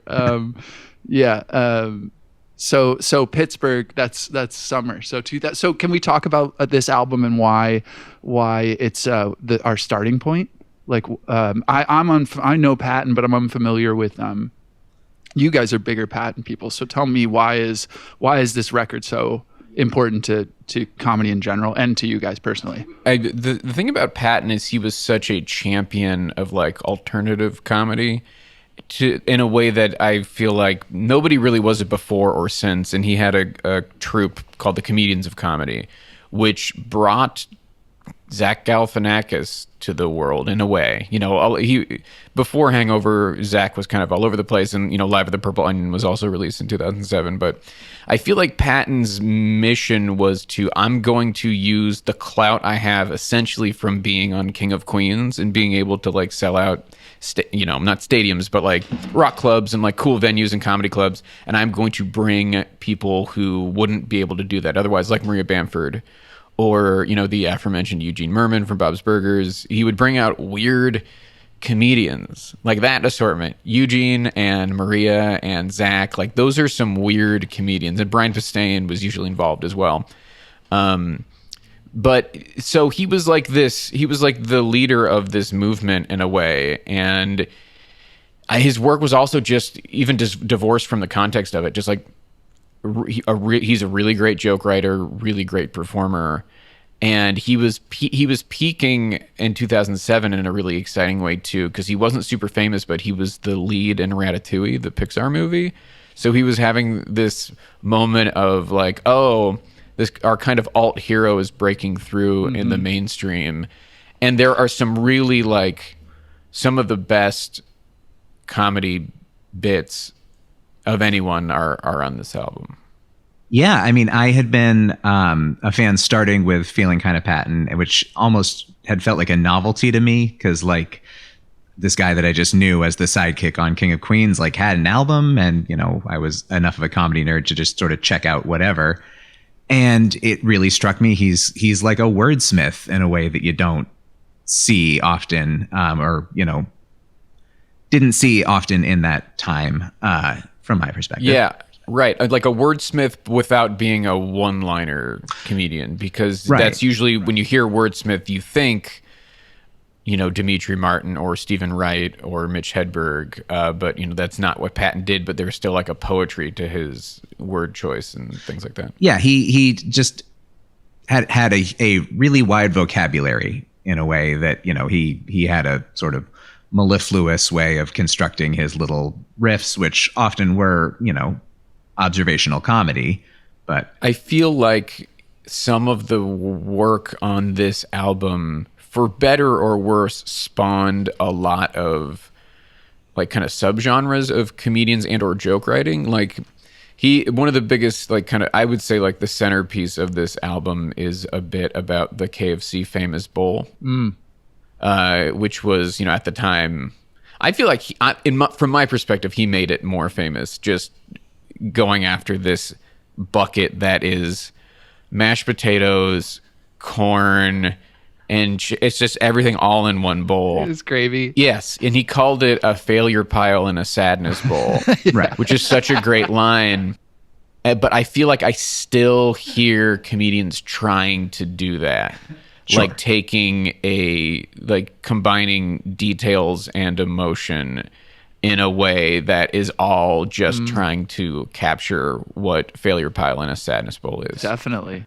There's a lot of like sort of Bush era sort of commentary, for lack of a better term, on this album, and that's the bit that has always stuck with me the longest is sometime around 9/11, we had splintered into the bad Earth, and that somewhere there was a parallel good Earth, but that in the years since we had spiraled into a parallel wacky bad Earth where spinach is poison and Arnold Schwarzenegger is the governor, and do. Exactly. I use that in an essay on Southland Tales because my premise is that is the entire gist of Southland Tales is the parallel universe where everything is bad, but kind of a wacky bad, which feels more apt now than ever before. Yeah. And I feel like that bit speaks to something that Patton does really well, which was apply kind of nerd mechanisms like comic book shit to, his jokes that, now that's pretty regular, but at the time, nerd culture hadn't really taken over. And so, he does something like that. Or, he has a great bit about the Star Wars prequels on this album. Essentially, the bit is, I don't care where things come from? And he does a very funny George Lucas impression of George Lucas being like, would you like some ice cream? and you're like, oh my God, yeah, that sounds great. And he's like, well, here's some rock salt. If you use the rock salt in the ice cream machine with cream and milk, well, you could have some delicious. And it's like, no, I want ice cream. Don't give me. I just like the things I like. I don't care where they come from. I remember distinctly, again, in the parking garage, like that might have been my biggest laugh. And that's an early origin story. Like before that was like part of every single Blockbuster franchise, you know? So it's like that still stands the test of time, even more so again. It's definitely cool for me to live here and like have friends that are comics and just be around kind of this hub that is like, you know, but I think at 2007 with you in Pittsburgh or where did you go? What? And you know, school in Indiana. And then, yeah, it's very outside looking in. So it's very like, you know, comedy records, and we'll get to more stuff too, but like getting to know Patton right from just purely being a fan, and now you live here and probably have seen him a few times since this record has impacted you, I'm guessing. Absolutely. And I've had the privilege of like talking to him over like Twitter and stuff. Cool. And he has like shared my sketches and stuff, so Very I'd like cool. it, you know, that's very meaningful when there's someone who is so influential to me and was putting out great work. You know, I was like 19, 20 when this album came out. So it was like, and I was just getting into comedy too. And like, he was kind of the North Star. Yeah. You guys both just connect to more than just his jokes, but also him. And maybe that speaks a little bit to what you were saying before about like how he drove home a sense of community that was left of center, that was, you know, capitalizing on a little bit of stardom that he was experiencing from this show that I still don't quite know what it is. King of Queens. The Kevin James. Yeah, can you tell me about sitcom. this? Yeah, I never watched it. Was it on the TV like growing up, or? I never watched it either. That's not how I knew Patton mostly from his Conan appearances. Oh, okay. And he was really funny on Conan, but like the only reason he got on Conan again is because he was on a long running CBS sitcom with Kevin James and Leah Remini. I can speak a little bit about King of Queens. It was like the prototypical like schlubby husband and kind of too hot wife. He was a UPS driver who lived in Queens and drank beer with his buddies in the garage. And Patton was the sort of weird little troll of a friend. And there's an anecdote I love about how Patton in a party scene decided to see if he could get away with just for the entire day just standing in one spot and staring into the middle distance. And if you watch that episode all cut together, he's just always in one spot staring at nothing. And yeah, everybody's moving around like a party and he's just like a statue. Yeah. It's beautiful. But it is interesting, I think, to find comedy, like to think about finding comedy back then is very different than how I find comedy today. I think about that a lot because I was such a comedy nerd and there wasn't enough for me.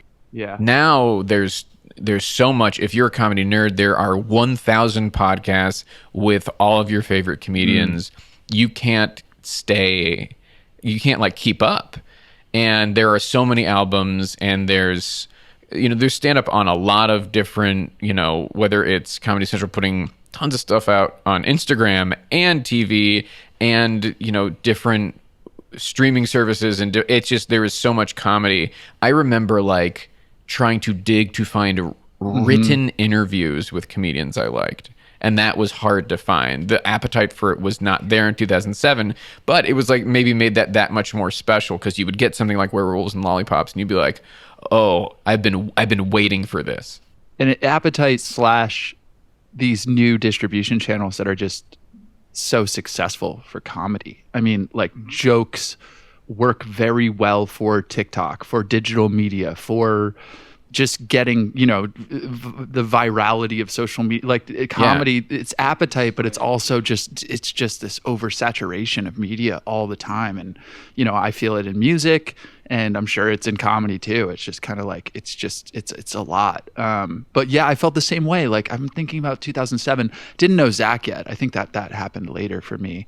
Maybe knew Patton because of you. I can't wait to hear, I'm getting ahead of myself because I want to give Patton his due, but I can't wait to hear more about what was going on in 2007, because I think at the time maybe I only knew Mitch Hedberg and like Steve Martin and like Dave Chappelle. I mean, I think we've given Patton his due. Probably, it's this album it felt like a huge jump in ambition for him. Something I guess we didn't touch on that I really do appreciate about him is how he sort of was very open and vulnerable in letting himself be sort of, he traced the story of his own sort of development as a person through his comedy, and you got to know his burgeoning relationship. And he has since, of course, his wife passed away about a decade ago, and he has put that into his more recent material. And there's something beautifully vulnerable about what he does that is something I've always appreciated about him. It's not as present, I don't think, on this album. He's sort of maybe between huge life steps at this point, but you know, that's something that has always really endeared him to me. Well, yeah, well said. Well said. Does he have any other reach into any of the other projects that we're going to talk about? Like, I know you mentioned that he brought Zach on the scene, and is there any other like what is that scene, and like what, you know? Yeah, I mean, it's like, I think about, he's LA at this point. Oh yeah. Is he from LA? No, he's from Sterling, Virginia. Okay. But then he spent some time, so he was like in the DC scene in like the late 80s or maybe early 90s. Okay. And so he knew Chappelle when Chappelle was like 14. Wow. So they like go way back. And then But 2007 you would describe as like peak for his material, but also like starting to play. I don't know about necessarily peak, but like a major breakthrough that felt, you know, symbolic of like a moment, you know, because there's also this thing of like him touring rock clubs, which really, like, David Cross is more the person who really started doing that in a meaningful way, but Patton was also doing it and finding success with it. Yeah, because, you know, the comedy club model, it doesn't always work when you're trying to do more challenging material, which, you know, was kind of part of the tour. Like, I don't want to have to see Maria Bamford have to do Yuck Yucks in, you know, the middle of nowhere. She should be able to have an audience that will understand her and love her, you know? So, and like the UCB theater in LA had only been around at this point for like a few years, I think.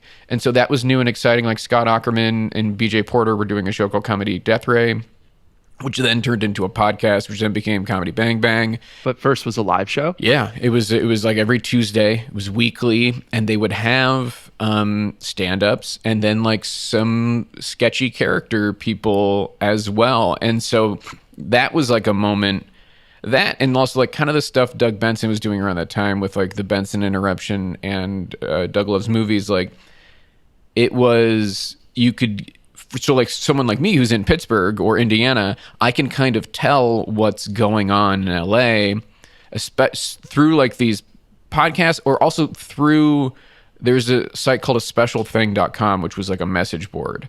They're a label now. They put out records, cool. Which is an interesting track from message board to label.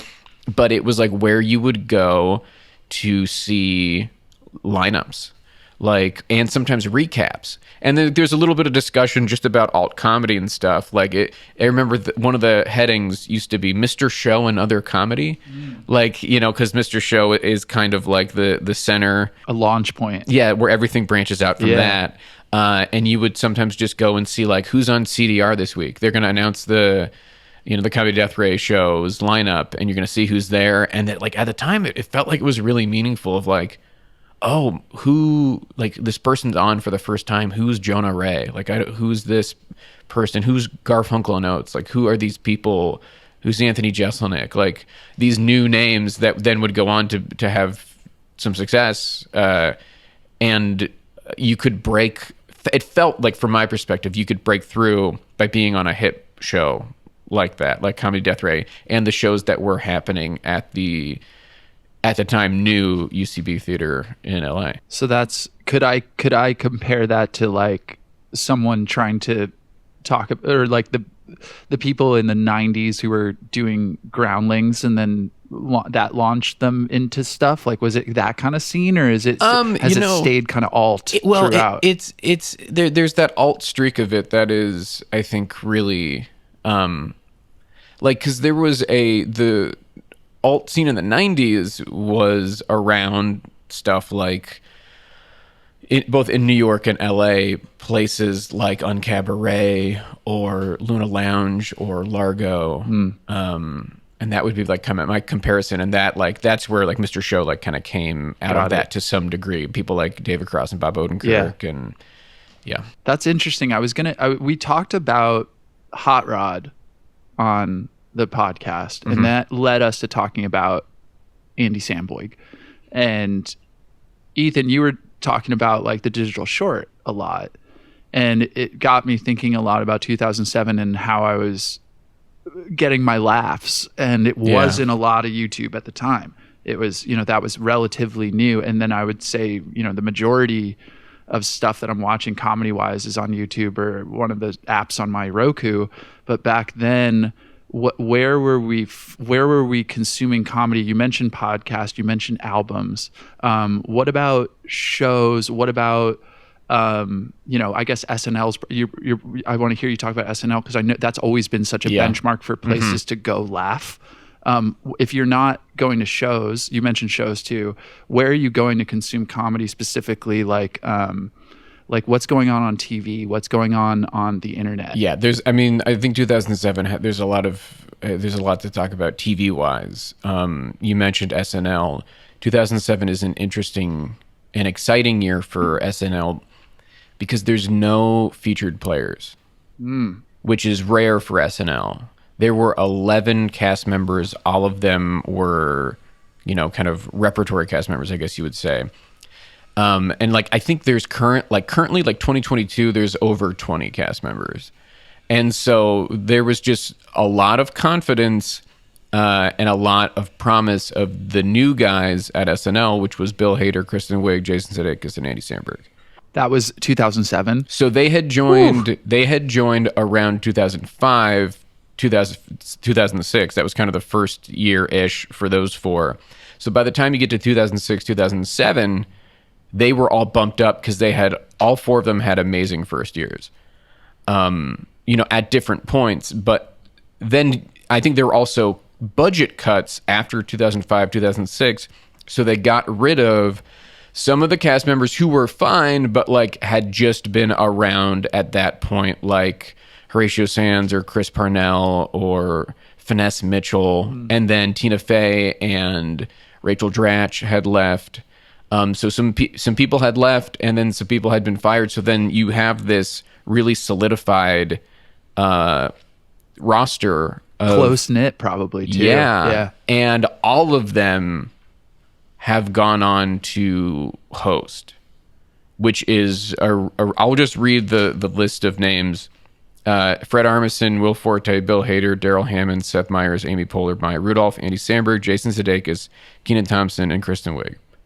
Now, Daryl Hammond is the announcer there. Kenan Thompson is still on the cast. He hasn't hosted. Every single one of them, though, has hosted. Yeah, Kenan can't host because he is. He could. That would actually be kind of a cool thing for them to do. Yeah, but he should probably leave and they give it a year and then he'll come back. Okay, yeah. But that's just such a strong crew of like interesting and weird people too. Like all of them, not weird in the sense of like what are they doing there, but weird in the sense of like they would do offbeat, off kilter, left of center stuff. Like Will Forte and Fred Armisen. Those guys are crazy. And like so funny, but like truly weird. So it was just an exciting time of like a small cast of all of them just hitting home run. Yeah. And but the thing is, that's still the pinnacle, right? Like SNL at that time, it's even more impactful because they're all weirdos, but they all got the job too and are killing it. But they're all weird. That's the thing, is they're weird, but they play on NBC. They play on network television on the biggest comedy show of all time. Yeah. And like for that to happen, I think is a special kind of synthesis. And I think at the time, just like any other SNL era, and I don't know about you guys, but it's like at the time I'm like, SNL sucks, whatever. And then later I'm like looking back, I'm like, oh my gosh, I love every single one of these people and all the work they've done post SNL. Like, how could I not enjoy these sketches now? Look at all these legends on screen together, you know. But at the time I was like, meh, you know. I used to yell at people in college at like parties because I being the comedy nerd I was, I knew this cast was like special, you know, like I could tell like all these people were really, really good performers. And like, I'd just be like, there's like, you look at like Maya Rudolph, Amy Poehler, Kristen Wiig, these are potentially like three of the best women who have ever been on the show ever. And they're on right now. And then, you know, some motherfucker would be like, I like Gilda. It's like, bitch, you are 20. You do not remember Gilda. I'm sorry. You like are trying to be cool. Like, I like the 70s. Watch 70s SNL and try to tell me it's enjoyable. Yeah. Sorry. I'll watch Steve Martin's monologues in the beginning when he comes out and he'll do stand up for like 10. Yeah, I'll watch those. But the sketches are tough sometimes. They are. I mean, like, that's the other thing about SNL is it's always been inconsistent. Yeah, but I mean, that's the thing is like at the time, I think I was a little too spoiled, or maybe what it is that I always am frustrated by that SNL maybe underuses their talent. Is somehow I don't know, like there's some block to get their true personality out there.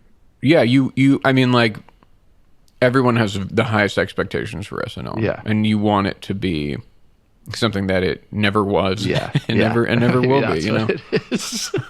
Well, you want it to be what it was to you when you were 12. And you're not going to be 12 what again. you remember it being when you were 12.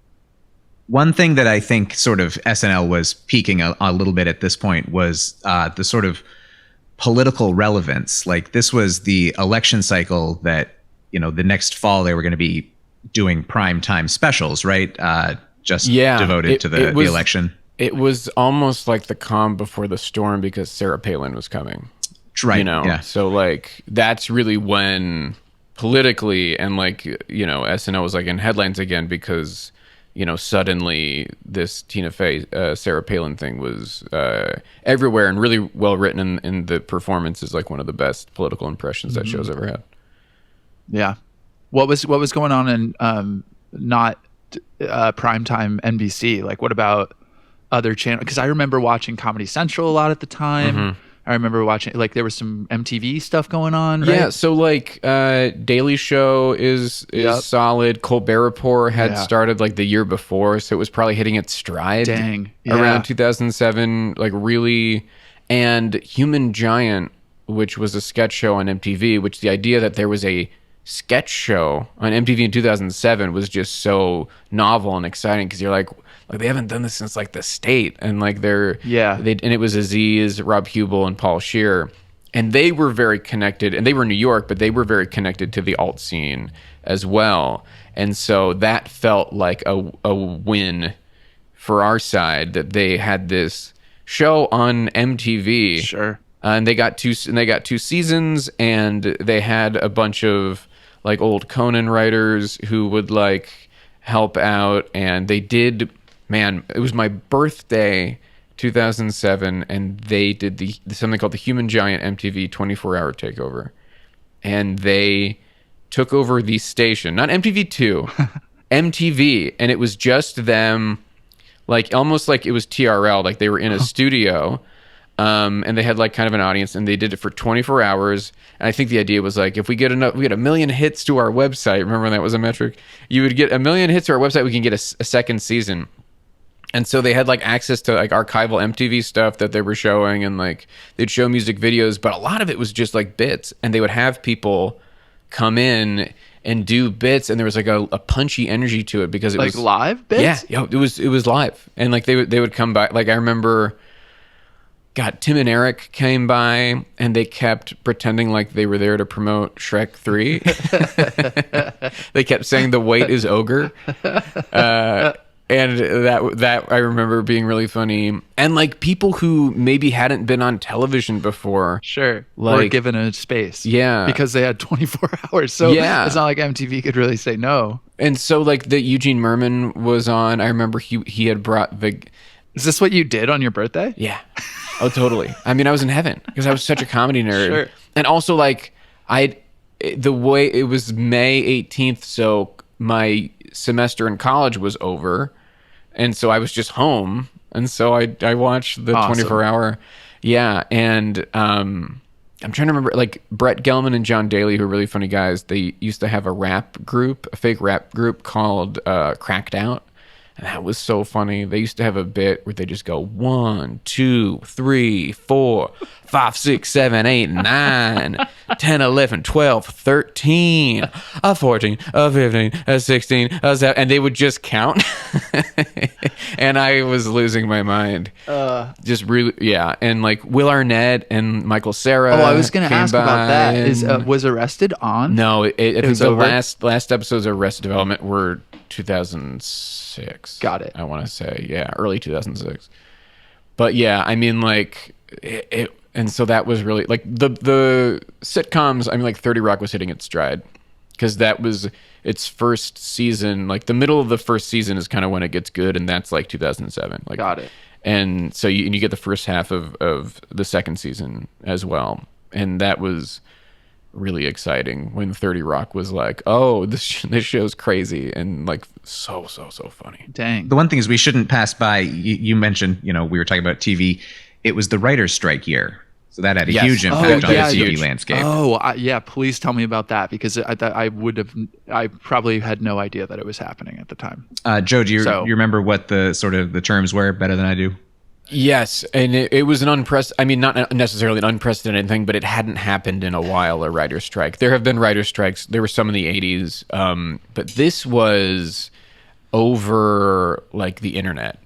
And, like, streaming wasn't a thing yet, but still, like, stuff was going online, and there were no residuals in any fair way for the writers. So that's what it was over. So they would show content online, and all the money they made from advertising in that space or whatever, they just pocket without distributing it to... I don't know what the exact terms were. I just don't think the writers believed that it was fair. Yeah. Like, because at that point, there was not streaming services. It was just like go to NBC.com or whatever. But, and I know now, I mean, actually I don't know because I'm not as, literate to the guild stuff, but like, if they had like waited a few years when like Netflix was a thing and Hulu and stuff, like in 2007, we did not know what the landscape was going to look like for digital and streaming and stuff like that. But that's what it was over. And towards the end of 2007 is when the strike happened, and it was interesting because everything went away. Like all the late night shows that you're used to being on every single day, all of them went away. And then I don't know if you really saw, because of the production schedules, if you really saw it affect scripted, you wouldn't have seen that until 2008. Got it. Because of the production schedules are kind of long. But you saw it when live stuff, you definitely saw it. Yeah, it fully went away. And that's because the writers for late night programs, so like Conan, those are guild writers. People stayed. They had a show to do, but the writers all left and were on strike. The writers left, so then the shows couldn't happen. Okay, so they didn't happen. So they didn't happen until like early 2008, when productions realized we need to get back to work. Like, there are a lot of other people on the crew that they have livelihoods and stuff, and you look at some of those episodes of like, Jay Leno or The Daily Show, and you're kind of like, somebody's writing this. Like, it's against guild rules for anyone to write anything, but like, there are somebody's scabbing it. Someone's crossing picket lines. But the best was, and we're getting to 2008, and I hate to break the rules of the podcast, but the Conan episodes, when they came back without writers, were really, really fun, because he took it seriously and was like, we're not going to have anything that's written. So he would do shit like he would he was like, this is something we would do in rehearsals, but we're going to do it on the show because we can't write anything. Sometimes when we're killing time, I will take my wedding ring off my finger, and I'll just spin it on the desk and see how long I can spin it for. And it was so fun. And he would just like spin it, and like, they'd try to get it, and like the woman, in the booth would be like timing him, and it was so silly. And there was one thing where he was like, I'm just going to see how quickly I can get snacks from the vending machines to the audience. He just did some really like creative, ways to not write anything. He'd do like a German disco light show, and like he was the only one who I think truly didn't violate any guild rules and also made it entertaining. Wow. What other examples are there of the writers' strike affecting content in 2007? Some shows got canceled. Where it was just like they just never came back for whatever reason. It was just like they had to end the production, and then the network, like Pushing Daisies, I think is maybe the most known show that was on, and then writer's strike happened and they never came back. The writer's strike saved Aaron Paul on Breaking Bad. They were going to kill him off, and then then the writer's strike happened, and then they just had to end that season. And then when they came back for the next season, they had planned on episodes where they were going to kill off Jesse. Do you know how they were going to do it? No, I don't know that they've ever said, but then they realized, they'd keep him around. And then, if you've seen Breaking Bad, it's like he's such a pivotal part of the show. It's like about him and Walt, really. Yeah. And so, there's funny little... If you were to pick one character that the show's about at the end, you might be confused whether to pick Walt or Jesse. If Jesse's truly the protagonist. Yeah, exactly. So and that's one example that comes to mind that's like pretty famous. That's cool. Like the writer's strike was probably good in that sense. Did all the writers just strike, or did they go do other projects? No, you can't. You can't. No, because you can't go write a script. No, you're. I mean, I guess you technically could, but like any work is crossing a picket line. So you could work on like your own creative idea. I guess if you wanted to. Yeah. Yeah, that might mostly spiritually be against. Be against the. Like, you just want to strike. Yeah. Sometimes you just want to strike. But yeah, I mean, the strike was really an interesting time. Yeah. Yeah. It was like, because everything came to a halt. Yeah. I know there's an episode of 30 Rock called episode 210. It doesn't have a title because they didn't write one, and they were like, we're not going to write it be against, like they had finished shooting it, but they didn't title it. You're not allowed. And they're like, well, that's writing, so it's going to be called episode 210. Technically that's writing too. No, the production does that. No, that's writing. Those are words and numbers. Typing. That's typing. That's not writing. That's typing. Yeah, well, God writes everything. Interesting. His design is all around us. That's true. Joe, would you like to plug anything before we let you go? Oh, goodness. Yeah, sure. I would love to. Thank you. My social media is at JoeK on Twitter, at Joe Kwa on Instagram, and my podcast, Who Cares About the Rock Hall, is a show that covers the peripheral yet seemingly important institution that is the Rock and Roll Hall of Fame. Excellent. Joe, thank you for being here. This was wonderful. Thank you for having me, both of you.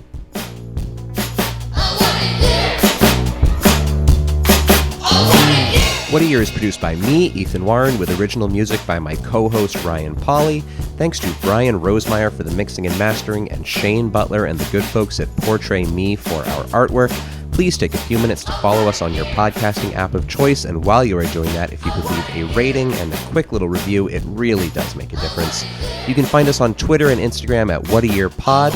On our next episode, we're going to be talking about Kanye West's Graduation and Pirates of the Caribbean at World's End, plus Tana French's novel In the Woods with guest Fran Hoffner. It's going to be a good one.